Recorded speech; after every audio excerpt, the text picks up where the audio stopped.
नमस्कार दोस्तों, fast study के यूट्यूब चैनल में आप सभी का स्वागत है। आज हम लोग बिहार स्पेशल के 7वां क्लास करने वाले हैं, 7 क्लास, जिसमें हम लोग सिवान जिला के बारे में डिटेल से पढ़ने वाले हैं। अगर आप इसकी पिछला क्लास नहीं किए हैं, अगर आपने 6 क्लास पिछला नहीं किए हैं बिहार स्पेशल का, तो आप जा करके प्लेलिस्ट मिलेगा आपको बिहार स्पेशल से, वहाँ पे जाएंगे आप प्लेलिस्ट में, वहाँ पे आप जा करके पिछले जो 6 क्लास है आप वहाँ से कीजिए, उसके बाद आकर के 7 क्लास कीजिए ताकि आपको अच्छे से समझ में आए। और आपको बता दें कि अगर आप BPSC, CDPO, BSSC या बिहार SI या फिर बिहार के किसी भी एग्ज़ाम्स की अगर आप तैयारी कर रहे हैं तो आपके लिए बहुत ही इंपॉर्टेंट होने वाले, क्योंकि आपको बिहार के एक एक ज़िले के बारे में डिटेल में पढ़ाया जाएगा, जिलेवार भी, क्योंकि आपको यहाँ पे देखेंगे तो लिखा हुआ है जिलेवार विश्लेषण, तो आपको डिटेल में एकदम से पढ़ाया जाएगा, ठीक है, हर एक ज़िले के बारे में। इसके पिछले क्लास में जो 6 क्लास था उसमें हमने गोपालगंज के बारे में पढ़ लिया था, और ये जो क्लास है इसमें हम लोग सिवान के बारे में पढ़ेंगे। एक एक करके हम लोग सारे ज़िले के बारे में डिटेल में पढ़ते जाएंगे। और हाँ, आपको जो मैं बता रहा हूँ कि अगर BPSC के जो भी व्यक्ति इस बार प्रीलिम्स देने वाले हैं उनके लिए बहुत ज़्यादा इंपॉर्टेंट है, क्योंकि आपको पता है कि बिहार स्पेशल से लगभग 30 क्वेश्चन पूछे जाते हैं, उसमें से लगभग 27 क्वेश्चन मैं गारंटी के साथ कहता हूँ कि यहीं से आने वाले, यहाँ से मैं कवर कर दूँगा। तो आप जाइए वहाँ से आराम से प्लेलिस्ट में वीडियो देखिए, वॉच कीजिए और एंजॉय कीजिए, अपने तैयारी को एकदम से अच्छे से आगे बढ़ाइए। चलिए अब आज के टॉपिक को हम लोग शुरू करने वाले हैं। आज हम लोग पढ़ने वाले हैं क्या, सिवान जिले के बारे में। तो सबसे पहले हम सिवान का एक नक्शा ले लेते हैं छोटा सा। ये हो गया आपको बिहार का नक्शा। अब बिहार में देखेंगे तो यहाँ पे आपको मिल जाएगा सिवान। कहाँ मिलेगा सिवान? आपको यहाँ पे मिलेगा सिवान, ठीक है, ये सिवान है, ये सिवान ज़िला है। आप देखेंगे तो ऊपर में गोपालगंज है। गोपालगंज के बारे में इसके पिछले क्लास में मैंने बता दिया था। तो गोपालगंज में मैंने एक चीज़ बताना आपको भूल गया था, गोपालगंज में मैंने सब बताया था, लेकिन देखिए आप लालू यादव को जानते हैं, अधिकतर लोग बिहार से जो होंगे, शायद ही कोई ऐसा व्यक्ति होगा जो नहीं जानता होगा, लालू यादव का नाम नहीं सुना होगा। तो वो न गोपालगंज ज़िले से उनका जो मुख्य आवास था, जो उनकी जन्मभूमि, वो गोपालगंज ज़िला ही है उनका जन्मभूमि, ठीक है। उसके बगल में देखें यहाँ पे है सिवान। सिवान बहुत ही ज़्यादा फेमस है, क्योंकि यहाँ पे बहुत ही गैंगस्टर का अगर नाम सुने होंगे तो ये इसलिए बहुत ज़्यादा फेमस है, क्योंकि आप देखेंगे जो शहाबुद्दीन थे, जो सांसद यहाँ के, शहाबुद्दीन यहीं के थे, सिवान के ही थे शहाबुद्दीन। लेकिन चलिए हम लोग का वो टॉपिक नहीं है, हम लोग आज डिटेल में पढ़ने वाले हैं कि और भी बहुत सारी चीज़ पढ़ेंगे डिटेल में। देखिए सबसे पहले बात करते हैं हम इसकी इतिहास के बारे में। किसके इतिहास के बारे में? सिवान के इतिहास के बारे में, ठीक है। तो सिवान के अगर नाम को अगर बात करें हम लोग, सिवान के नाम क्यों पड़ा, देखिए तो इसमें देखिए तो 2 चीज़ के नाम से, पहले शिव, ठीक है, प्लस नाम, इसी नाम के चलते, ठीक है, इसका नाम पड़ गया सिवान, ठीक है, शिव नाम, शिवमान, सॉरी शिव नाम नहीं, शिवमान था, शिवमान के चलते इसका नाम पड़ गया सिवान, ठीक है। धीरे धीरे एक राजा हुआ करते थे शिवमान के, ठीक है, इनके नाम पे इस एरिया का नाम शिवमान रखा गया था। और बाद में जो बाबर था, बाबर के समय तक जो था, शिवमान नाम का एक राजा हुआ करता था, जो कि यहाँ पे राज किया था, ठीक है। उन्हीं के नाम पे इसका नाम पड़ गया क्या, शिवान पड़ गया, जो किसके नाम पे पड़ा था, शिवमान, जो राजा थे यहाँ के, बाबर के समय तक शासन किया था यहाँ पे वो उन्होंने, ठीक है। तो इन्हीं के नाम पर क्या पड़ा, इसका नाम पड़ गया सिवान। और अगर उसके बाद हम देखते हैं तो नाम तो पता चल गया आपको। और नेक्स्ट हम लोग बात करते हैं, देखिए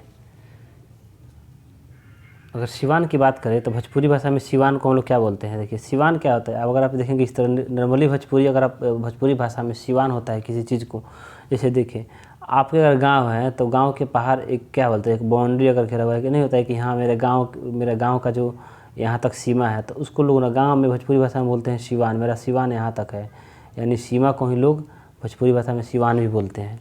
तो एक आप ये भी ले सकते हैं, लेकिन ये भी एक रीज़न हो सकता है, ठीक है, सिवान, क्योंकि आप देखेंगे यहाँ पे लास्ट आकर के बॉर्डर, यूपी का बॉर्डर यहाँ से जा करके लग जाता है। तो ये भी हो सकता है कि सिवान उससे भी पड़ा हो, लेकिन ये सब लोककथीय है, क्या बोलते हैं, कहावत है, क्या नहीं है, क्या हकीकत है, ये तो बस कोई बता ही नहीं सकता है, क्योंकि हकीकत क्या है इसका अगर जानना चाहेंगे आप तो इसका वेबसाइट है, सिवान का ऑफिशियल वेबसाइट जो होता है हर ज़िले का है, वहाँ पे जा करके चेक कर सकते हैं आप, ठीक है।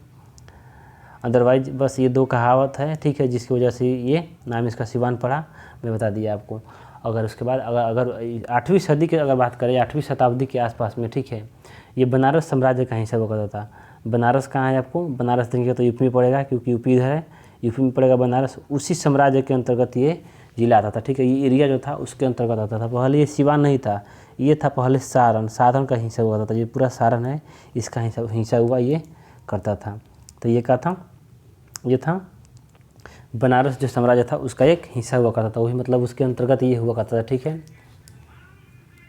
और आपको बता दें कि अगर आप एक व्यक्ति को जानते होंगे जो हमारे भारत के प्रथम प्रधानमंत्री थे, प्रथम राष्ट्रपति कौन थे, डॉक्टर राजेंद्र प्रसाद। उनका ये जन्म स्थान भी रहा है, इनका डॉक्टर राजेंद्र प्रसाद का जन्म, क्योंकि उनका जन्म यहीं पे हुआ था। जीरादेई नामक एक वहाँ पे गांव है, ठीक है, वहीं पे उनका जन्म हुआ था डॉक्टर राजेंद्र प्रसाद का, ठीक है। और आप एक और व्यक्ति का नाम जानते होंगे, ठीक है। अगर पटना में गए हो तो पटना में आपको एक स्टेडियम मिला होगा, ठीक है, मौलाना मजहरुल हक स्टेडियम, ठीक है। इनका नाम तो आप सुने ही होंगे। एक ये स्वतंत्रता सेनानी थे, ठीक है। आप देखेंगे तो इनका भी जन्म कहाँ था, यहीं पे हुआ था। कहाँ पे हुआ था, यहाँ पे कहाँ पे हुआ था, सिवान में ही हुआ था इनका भी जन्म। जो मजहरुल हक थे, मौलाना मजहरुल हक, उनका भी जन्म कहाँ हुआ था, सिवान में ही हुआ था। और डॉक्टर राजेंद्र प्रसाद का भी जन्म कहाँ पे हुआ था, सिवान में ही हुआ था। इसका नाम कैसे पड़ा सिवान, तो शिव प्लस मान नाम के एक राजा थे, ठीक है, जो कब तक शासन किए थे, बाबर के समय तक। जो बाबर के वंशज थे, बाबर के समय तक वो शासन किए थे यहाँ पे, उनके नाम पे इसका नाम सिवान है। और दूसरा किस नाम पे, क्योंकि सिवान भोजपुरी में सिवान को बोलते हैं कि एक बाउंड्री बोलते हैं कि बाउंड्री है मेरा यहाँ तक, तो उसको सिवान भोजपुरी में बोलते हैं कि मेरा सिवान यहाँ तक है, उस बाउंड्री को ही। तो एक वो भी रीजन है कि जिसके कारण इसका नाम सिवान पड़ा। तो ये दोनों आप ले सकते हैं। उसके अलावा उसके बाद ये बनारस साम्राज्य का बहुत दिनों तक हिस्सा रहा था। 8वीं शताब्दी में ये बनारस साम्राज्य का हिस्सा हुआ करता था, ठीक है। डॉक्टर राजेंद्र प्रसाद का जन्म कहाँ हुआ था, यहीं पे जीरादेई नामक स्थान एक है, वहाँ पे गांव है, वहाँ पे हुआ था। और मौलाना मजहरुल हक जो स्वतंत्रता सेनानी थे, उनका भी जन्म सिवान में ही हुआ था। यानी बिहार के जो सिवान जिला थे, वहाँ से 2 मुख्य व्यक्ति निकले हुए थे, ठीक है। और बात करें इसकी मुख्यालय की, सिवान जिला की, तो सिवान की मुख्यालय कहाँ पे है, सिवान की मुख्यालय हेडक्वार्टर जो होता है जिला का हेडक्वार्टर, वो सिवान में ही है। इसकी हेडक्वार्टर कहाँ पे है, इसकी हेडक्वार्टर भी आपको देखेंगे तो सिवान की हेडक्वार्टर सिवान में ही आपको देखने को मिल जाएगा, ठीक है। उसके अलावा अगर देखा जाए किस मंडल का हिस्सा था, तो आपको बता दें कि ये जो सारण था, सारण मंडल का हिस्सा है, था नहीं अभी भी है, ये सारण मंडल का हिस्सा, ठीक है। किस मंडल का हिस्सा है ये, सारण मंडल। सारण मंडल का मुख्यालय कहाँ है आपको, तो छपरा है, आपको पता ही होना चाहिए। तो सारण मंडल का, सारण जो मंडल है यहाँ का, सारण डिवीज़न का ये हिस्सा है, ठीक है। उसके बाद बता दूं कि ये ठीक है, सारण से ही गोपालगंज और सिवान दोनों अलग हुआ था, ठीक है। 2 अक्टूबर 1973 को कौन अलग हुआ था, सारण जिला से, तो गोपालगंज को अलग किया गया, ठीक है, 2 अक्टूबर 1973 को। बात करें यहाँ पे कौन सी भाषा बोली जाती है सिवान में, तो सिवान की देखिए आपको पहले ही बता दिया कि ये जो रीजन है ये भोजपुरी एरिया है, ठीक है। यहाँ पे क्योंकि भोजपुरी ज़्यादातर बोली जाती है, इस रीजन में पूर्वी चंपारण भी ले सकते हैं आप। तो इस रीजन में अधिकतर आपको भोजपुरी भाषा देखने को मिलेगी, इसीलिए यहाँ पे भोजपुरी भाषा तो यहाँ की क्षेत्रीय भाषा होगा ही। उसके अलावा हिंदी भी बोली जाती है, क्योंकि बिहार में हिंदी बोली जाती है, हर जगह आपको हिंदी देखने को मिल जाएगी। तो भोजपुरी हिंदी तो 2 यहाँ की कॉमन भाषा आपको देखने को मिल जाएगी। तो यहाँ पे कौन कौन सी भाषा है, भोजपुरी, हिंदी। और इसकी सीमा रेखा की बात करें तो देखिए सीमा रेखा का मतलब क्या हुआ, सीमा रेखा का मतलब कि किधर इसकी बाउंड्री किससे लगती है, ठीक है। तो देखिए सीमा रेखा की बात करें हम लोग, तो देखिए अगर सिवान की अगर बात करें तो अगर इसको उत्तर में देखें तो उत्तर में कौन सा है, गोपालगंज है। नीचे में देखें तो यहाँ पे उत्तर में यूपी भी है, और कौन सा है उसके बाद यहाँ पे सारण भी है, ठीक है, सारण जिला भी है उत्तर में, ठीक है। सॉरी दक्षिण में कौन कौन सा है, दक्षिण में यूपी का भी बॉर्डर लगता है इससे, और सारण जिला का भी बॉर्डर लगता है इसमें। और यहाँ पे देखा जाए पश्चिम में देखा जाए तो पश्चिम में किसकी बॉर्डर है, यहाँ पे पश्चिम में देखा जाए तो पश्चिम में आपको मिल जाएगा यूपी का बॉर्डर, ठीक है। और यहाँ पे पूर्व में देखा तो पूर्व में आपको देखेंगे तो पूर्व में आपको सारण मिलेगा, सारण का ही बॉर्डर आपको देखने को मिलेगा। तो अब एक बार देख लें इसका सीमा रेखा किस किस से लगती है, तो अब देखें यहाँ पे फिर से एक बार देख लें। अगर उत्तर में देखा जाए तो गोपालगंज, पूर्व में देखा जाए तो कौन सा हो गया, सारण, और दक्षिण में देखा जाए तो कौन सा हो गया, यूपी प्लस सारण दोनों हो जाएगा। पश्चिम में देखा जाए तो कौन सा हो गया, यूपी, ठीक है। तो सीमा रेखा आपको पता होना चाहिए, सीमा रेखा आपको पता हो गया। अगर आपको देखा जाए यहाँ पे कौन की नदी यहाँ की प्रमुख नदियाँ कौन कौन सी है, तो देखिए सारण की अगर बात कीजिए सिवान जिला की, तो सिवान जिला में अगर देखा जाए तो आप तो एक नदी तो आपको पता ही होगा, गंडक नदी। गंडक नदी आपको पता ही होना चाहिए कि यहाँ पे सिवान जिला से होकर के आती है, ठीक है। ऐसे जो होकर के आती है यहाँ पे पटना में मिल जाती है। तो यहाँ की गंडक तो प्रमुख नदी है ही। उसके अलावा घाघरा जो नदी है, घाघरा नदी जो इस तरह से आती है, घाघरा नदी ये भी यहाँ की प्रमुख नदी है, ठीक है। सिवान से होते हुए आती है घाघरा। तो घाघरा और कौन सा नदी, घाघरा और गंडक, ये दो नदी यहाँ की प्रमुख नदी है। कौन कौन सी नदी, घाघरा और गंडक। तो आप इसको याद रखेंगे, घाघरा और गंडक यहाँ की प्रमुख नदी है। प्रशासनिक अगर परिचय की बात करें, प्रशासनिक अगर विभाजन यहाँ की, तो यहाँ पे देखा जाए तो लोकसभा की, यहाँ पे देखा जाए लोकसभा की यहाँ पे लगभग 2 सीट है। एक तो सिवान सदर और दूसरा महाराजगंज। महाराजगंज बहुत ही ज़्यादा चर्चा में था लोकसभा के समय, क्योंकि वो एक हाई प्रोफाइल सीट भी है महाराजगंज। और सिवान सदर एक यहाँ पे, सिवान सदर यहाँ की लोकसभा सीट है। 2, एक महाराजगंज और सिवान सदर, तो 2 यहाँ की है लोकसभा सीट। अगर यहाँ पे देखा जाए विधानसभा की सीट, विधानसभा की सीट की बात करें हम लोग, तो यहाँ पे विधानसभा की कुल कितने सीट है, विधानसभा की कुल यहाँ पे 8 सीट है। और यहाँ पे अनुमंडल की बात करें हम लोग, सब डिवीज़न की, यानी कि SD अनुमंडल की बात करें यहाँ पे, तो अनुमंडल यहाँ पे 2 है। और अंचल की हम लोग बात करते हैं यहाँ पे, यानी कि प्रखंड की बात करते हैं, तो प्रखंड यहाँ पे ब्लॉक, यानी कि ब्लॉक की संख्या यहाँ पे 19 है। और उसके बाद नगर पालिका की बात करें, तो नगर पालिका यहाँ पे मात्र एक ही है, नगर पालिका, ठीक है। म्यूनसिपल कॉर्पोरेशन यहाँ पे मात्र एक ही है। वो कौन सी है, वो है सिवान, ठीक है। सिवान बस यहाँ की एकमात्र नगर पालिका है। यहाँ की जनसंख्या की बात करें तो जनसंख्या यहाँ पर लगभग 33 लाख है, ठीक है। 33 लाख, ये 2011 की जनगणना है, क्योंकि आपको जितने भी डाटा दिया जाएगा सारे के सारे 2011 की आएगा, क्योंकि अभी जो 2021 का डाटा होने वाला था सेंसस, वो अभी नहीं हो पाया है लॉकडाउन की वजह से, जो हुआ था कोविड-19 की वजह से। अब हाल फिलहाल में कुछ दिन बाद हो सकता है कि जारी हो जाए, कोई गारंटी नहीं है कब इसकी जारी हो जाए। और हाँ, एक चीज़ मैं आपको बताया नहीं, ठीक है, जो सारण जिला था, सारण से जो बताया था, इसकी स्थापना कब हुआ था। गोपालगंज की तो स्थापना हुआ था, आपको पता है कि 2 अक्टूबर 1973 को। लेकिन फिर सिवान जिला की स्थापना कब हुआ था, ये भी जानना जरूरी है। तो इसकी स्थापना हुआ था 3 दिसंबर। इसकी स्थापना की बात करें हम लोग, तो मैं इसको थोड़ा क्लियर कर दूँ, ठीक है। जनसंख्या तो पता ही होना चाहिए, तो संख्या 33 लाख है। और इसकी गठन की बात किया जाए तो 3 दिसंबर यहाँ पे देखा जाए DEC 1972 को, ठीक है, इसकी गठन हुआ था। कब हुआ था इसका गठन, 3 दिसंबर 1972 को। लेकिन अगर गोपालगंज की बात करें, गोपालगंज कब हुआ था, 2 अक्टूबर 1973 को। तो इस तरह से आप इसको याद रखेंगे ताकि आपको अच्छे से याद रहे। और अब बात करें यहाँ पे जनसंख्या, आपको बता ही दिया कि जनसंख्या यहाँ की कितनी है। जनसंख्या यहाँ की लगभग 33 लाख के आसपास आपको देखने को मिलेगा, ठीक है। और जनघनत्व की बात करें हम तो एक सेकंड इसको क्लियर कर ले ताकि आपको अच्छे से समझ में आए। देखिए जनसंख्या भी देख लिया मैंने, जनसंख्या भी लोकसभा राज्यसभा दोनों, लोकसभा देख लिया मैं, विधानसभा यहाँ की आप लोगों ने देख लिया। उसके बाद करें यहाँ की लिटरेसी रेट की, ठीक है। लिटरेसी रेट देखा जाए यहाँ पे तो कितना, यहाँ पे 69.45%, ठीक है, इतना परसेंटेज यहाँ पे यहाँ की क्या है, लिटरेसी रेट। और यहाँ पे जनसंख्या घनत्व की देखा जाए, डेंसिटी की, अगर डेंसिटी देखा जाए तो यहाँ पे डेंसिटी कितना है, 1501, यानी काफ़ी ज़्यादा अगर एक तरह से कहें तो डेंसिटी है यहाँ की, ठीक है। यहाँ की पॉपुलेशन में ये डेंसिटी काफ़ी ज़्यादा है, क्योंकि जनसंख्या भी यहाँ पे काफ़ी ज़्यादा आपको देखने को मिल रहा है, 33 लाख जनसंख्या मिल रहा है देखने को। और क्षेत्रफल देखा जाए इसकी, तो क्षेत्रफल की बात की जाए तो क्षेत्रफल इसकी मात्र कितना है, 2219 किलोमीटर स्क्वायर, ठीक है। इतना ही में आपको देखा जाए तो कितना इसकी जनसंख्या है, 33 लाख। तो आप जाहिर सी बात है कि आप डिवाइड करेंगे तो 1501 यहाँ पे जो जनसंख्या घनत्व तो मिलेगी आपको देखने को, तो काफ़ी बहुत है, बहुत ज़्यादा है। लिंगा अनुपात की बात की जाए यहाँ पे, ठीक है, तो लिंगा अनुपात की जो बात की जाती है यहाँ पे 988 लिंगा अनुपात है, यानी कि 988, ठीक है। यहाँ पे 1000 पुरुष पे, जो 1000 पुरुष होता है, 1000 मेल पे 988 स्त्रियाँ यहाँ पे आपको उनकी जनसंख्या देखने को मिलेगी, ठीक है, ओवरऑल पूरा सिवान में। और बात की जाए यहाँ की प्रमुख शिक्षण संस्थान की, तो ऐसे तो बहुत सारे शिक्षण संस्थान हैं, लेकिन मैं इसको पहले क्लियर कर दूँ, उसके बाद बताता हूँ मैं और कौन कौन से है। तो आप इन चीज़ सबको याद रखेंगे।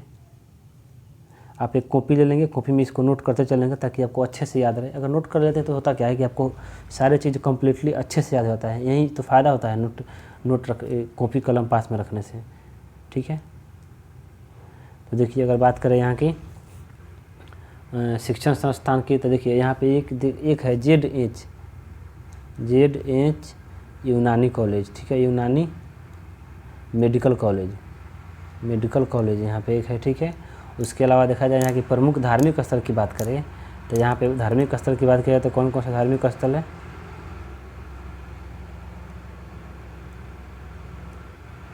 धार्मिक स्थल की बात करें तो एक यहाँ पे है महेंद्रनाथ, एक है भिखबंद भाई बहन का मंदिर, ठीक है। ये चीज़ आप लोग याद रखेंगे, दो चीज़, एक महेंद्रनाथ है, कौन कौन से है? महेंद्रनाथ, उसके बाद भिखबंद भाई बहन का मंदिर एक है। यहाँ पे पंचमुख शिवलिंग है जो कि भगवान शिव शंकर का है। पंचमुख शिवलिंग उनका ही होता है। उसके बाद है यहाँ पे एक बुढ़िया माई मंदिर। तो इस चीज़, ये सारी चीज़ आपको एग्जाम्स में नहीं पूछेंगे, लेकिन मैं बस बता दिया था थोड़ा सा इसलिए ताकि आपको एक अच्छा सा नॉलेज रहे, थोड़ा बहुत आपको पता होना चाहिए। बाकी यहाँ पे प्रसिद्ध स्थल की बात करें तो एक है यहाँ पे आनंद मठ है, ठीक है। उसके बाद कहा जाए सुंदरबाग मठ यहाँ पे भी है। यहाँ पे सुंदरबाग मठ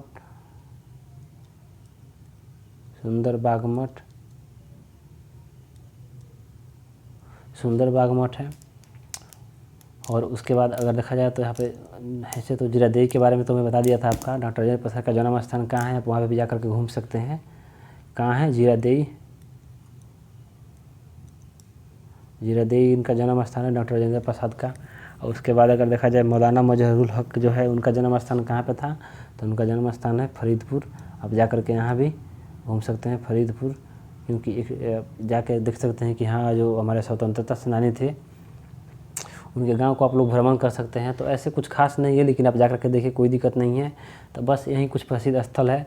आनंदबाग मठ है, उसके अलावा सुंदरबाग मठ, जीरादेई जो है डॉक्टर राजेंद्र प्रसाद का, जो हमारे भारत के प्रथम राष्ट्रपति थे, उनका जन्म स्थान है। उसके बाद फरीदपुर जो मौलाना मजहरूल हक स्वतंत्रता सेनानी थे हमारे, उनका जन्म स्थान आपको मिल जाएगा यहाँ पे। अब नेक्स्ट हम लोग बात करते हैं एक चीज़ यहाँ के उद्योग के बारे में। तो उद्योग के यहाँ पे क्या है, तो देखिए अगर बिहार में देखा जाए तो बिहार में तो कोई उद्योग है नहीं, कोई भी व्यापार यहाँ पे उद्योग तो है नहीं। एक चीज़ आपको देखने को मिलेगा, सिर्फ कृषि उद्योग। कृषि की जो भी उद्योग है वहाँ पे आपको ज़्यादातर देखने को मिलेगा। पूरे बिहार में आपको कृषि उद्योग देखने को मिलेगा। लेकिन ऐसे कुछ है, जैसे कि आप देखें यहाँ पे चीनी मिल आपको देखने को मिल जाएगा, क्योंकि बिहार में आपको बताया था मैं पहले ही, इस रीजन में पानी की मात्रा अधिक होती है। और गन्ना के लिए क्या चाहिए? पानी की मात्रा अधिक चाहिए, ताकि वो अच्छे से फल फूल सके, बड़ा हो सके। तो इसलिए यहाँ पे इस रीजन में आपको चीनी मिल देखने को मिल जाएगा। इस रीजन में आपको चीनी मिल देखने को मिल जाएगा। चीनी मिल यानी कि चीनी उद्योग यहाँ पे, क्योंकि उत्तर बिहार में देखा तो आपको अधिकतर चीनी मिल देखने को, क्योंकि वो बाढ़ प्रभावित एरिया उत्तर बिहार का टोटल, वहाँ पे आपको पानी अधिकतर देखने को मिलता है। इसीलिए इधर आपको अधिकतर मात्रा में देखना मिलेगा चीनी मिल, जो अधिकतर मात्रा में आपको इधर देखने को मिल जाएगा। उसके अलावा एक चीज़ यहाँ पे है प्लास्टिक फैक्ट्री, ठीक है। प्लास्टिक फैक्ट्री यहाँ पे आपको देखना पड़ेगा। प्लास्टिक फैक्ट्रियाँ जो है, प्लास्टिक फैक्ट्री आपको यहाँ पे देखने को मिल जाएगा। उसके अलावा अगर बात करें हम लोग सूती फैक्ट्री की, जो सूत काटने का जो होता है फैक्ट्री, आपको यहाँ सूत काटने का फैक्ट्री मिल जाएगा। सूत क्या होता है, तो देखिए कपड़ा किसी से बनता है? सूत से ही बनता है, ठीक है। वो क्या बनता है? फैब्रिक से बनता है। एक छोटा छोटा जो पतला धागा की तरह होता है, उसके बाद उसको मशीन में ऐड कर देता है, जुड़ जाता है, सिल जाता है एकदम डिजाइन द्वारा, उसी को बोलते हैं सूत। तो सूत का जो सूत काटने का जो आपको फैक्ट्री आपको देखने को मिलेगी। यहाँ पे 2-3 चीज़, बस यहाँ पे 3 चीज़ याद रखें, एक चीनी मिल्स, एक प्लास्टिक फैक्ट्री और एक सूत काटने का। तो बस ये 3 ही फैक्ट्रियाँ वहाँ पे आपको देखने को मिल जाएगी। बाकी आपको मैं बता दिया था, बाकी एक बार फिर इसको रिवाइज कर ले कि क्या क्या यहाँ की बाकी विशेषताएँ हैं। नाम की बात करें तो नाम तो शिवमान, जो यहाँ के एक राजा हुआ करते थे बाबर के ज़माने में, बाबर से पहले भी, एक वो है। और दूसरा क्या है, इनका नाम आपको पता ही है। उसके गठन की बात करें, सिवान जिला की गठन की तो आपको 3 दिसंबर को आपको देखने को मिलेगा। 3 दिसंबर 1972 को, 3 दिसंबर 1972 को। उसके अलावा अगर बात की जाए यहाँ पे इसकी जनसंख्या की बात की जाए तो जनसंख्या आपको यहाँ पे 33 लाख देखने को मिल जाएगा। उसके अलावा अगर इसकी देखा जाए क्षेत्रफल देखा जाए तो 2219 किलोमीटर स्क्वायर यहाँ की क्षेत्रफल है। उसके अलावा अगर देखा जाए कि कौन कौन सी नदी यहाँ से जाती है, तो एक गंडक नदी आपको पता ही है, गंडक नदी ऐसे जाती है। और दूसरा कौन सी नदी है? घाघरा नदी। तो 2 ही नदी आपको देखने को मिलेगा सिवान में। 2 नदी बहुत काफ़ी मात्रा में यहाँ पे काफ़ी मात्रा में यहाँ पे पानी लाती है, जिससे यहाँ की मिट्टी उपजाऊ हो जाती है। कृषि यहाँ पे होता है, बहुत ही अधिकतर होता है। चावल की खेती अधिकतर होती है यहाँ पे सिवान में, आपको देखने को मिल जाएगा। उसके अलावा आपको जनघनत्व की बात करें तो जनघनत्व कितना हो जाएगा, 1501 आपको देखने को मिल जाएगा। ठीक है। लिंगानुपात की बात करें तो 988 यहाँ पे लिंगानुपात है। ठीक है। लिटरेसी रेट की बात करें तो 69.45% आपको यहाँ पे लिटरेसी रेट देखने को मिल जाएगा। बस तो यही कुछ यहाँ की विशेषता है जिसको आप लोग याद रखेंगे, जो आपके एग्जाम्स में आने की ज़्यादा संभावनाएं हैं। तो चलिए आज की वीडियो को हम लोग यहीं पे एंड करते हैं। तब तक के लिए जय हिंद, जय भारत, वंदे मातरम।